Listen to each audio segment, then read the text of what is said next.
The question is, do you share your Netflix password? I'm going to slowly put my hand up. I do, yeah. I think more of you out there are do it than not. Yeah. And you know, we've all done it, right? You know, we have an account, we pay for it. Yeah. Why not? If I have a friend or if you have a partner and you want to share your password, why not? Well, in the U.S. court raises some anxiety over a ruling that basically says that sharing your passwords to streaming services like Netflix could be illegal. And that has a lot of people kind of thinking twice before they share their passwords. Wow. Well, the Netflix that I think a lot of people have, if you were on it as of a few years ago, you can have up to 4 different viewers. So that's why we just thought it. Right now in Canada, it's legal. So we share it with viewers, or at least family and friends in the GTA and maybe outside of the GTA. Maybe outside the GTA. It still is the case, you know, in terms of how many users you can have using it at once or how many registered devices you can have, depending on how much you pay. But again, it just opens up that larger conversation, not just for Netflix, but for other streaming services. You know, I use so many of them. I use Netflix, I use Shomi. There's so many different ones. Music subscription services, Spotify. How many devices can you use, and whether it's just your device or whether that's the devices of your friends and family, does that matter for that monthly price you pay, because it is all you can consume, music, movies, whatever it is. And the thing is, I don't blame Netflix or any of these sharing subscription companies or services, because it's $8, $9 a month, and you get all of that access to TVs and movies, right? And I think they have a right to say, yes, I want each household to pay for its separate subscription. Content is content, whether that is on television, whether that is on a streaming service. I mean, you can't take your cable service and give it to your neighbors. You pay for it for your residents. So, you know, it sounds right that Netflix wants to control where and who is streaming their content. So very interesting there. Tesla, self-driving cars, very interesting here out of Detroit right now. There was another accident with with the car that has some autonomous features, including auto steering.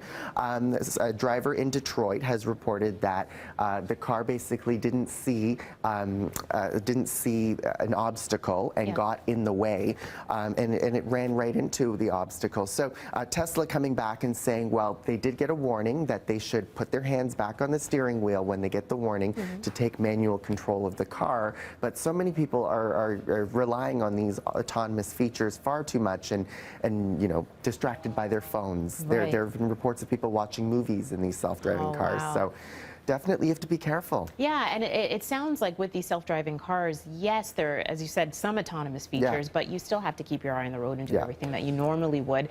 And there was a crash, I believe Tesla was involved as well not too long ago, where a person died. A person was killed. And that was just last week. And you have to remember too, Tesla, this isn't a full self-driving car. It has some autonomous features in it that include, you know, auto steering. It'll kind of help guide you and drive along, but you still have to stay alert and make sure that you know where the car is going, because, you know, anything can happen in a split second here, and technology can only help you so far as this technology develops, and Tesla, one of the big leaders in that right now. Just let it parallel park for you. Exactly, exactly. And then one other thing that we're still talking about, we've been talking about it in the news, the tenors, the lyrics change.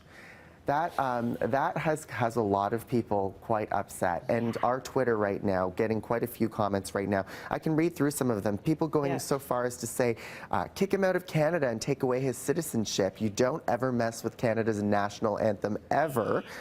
And then other people think it's not such a huge thing. He brought light to an issue that needs to be talked about. So we're getting stuff on both sides, but we want to know what you think. Yeah, definitely. I know that when it happened, I didn't see it, but I happened to look at my phone and I saw Twitter just explode, and most of it was with anger. People very offended that the national anthem was changed, especially because there's been such a debate over even changing that one lyric, "All Thy Sons Command," to "And All of Us Command." So just that little change has spurred so much debate. So can you imagine changing this and making such a political statement out of our anthem? And you know, clearly the other three, they're completely caught off guard, and you can just see in their faces there as that happens, they're just trying to make sense of what's happening there. What's going on, So, and apparently this member of the group is the only member of the group who was actually born outside of Canada. He's born in the U.S. So, and he's apparently been here on BT. The tenors have been. So, yeah, it is an interesting topic. We'll be talking about it this morning for sure. So let us know what you think. Tweet us at BT Toronto. We're heading to break here on BT and more Breakfast Television when we come back. Stay with us.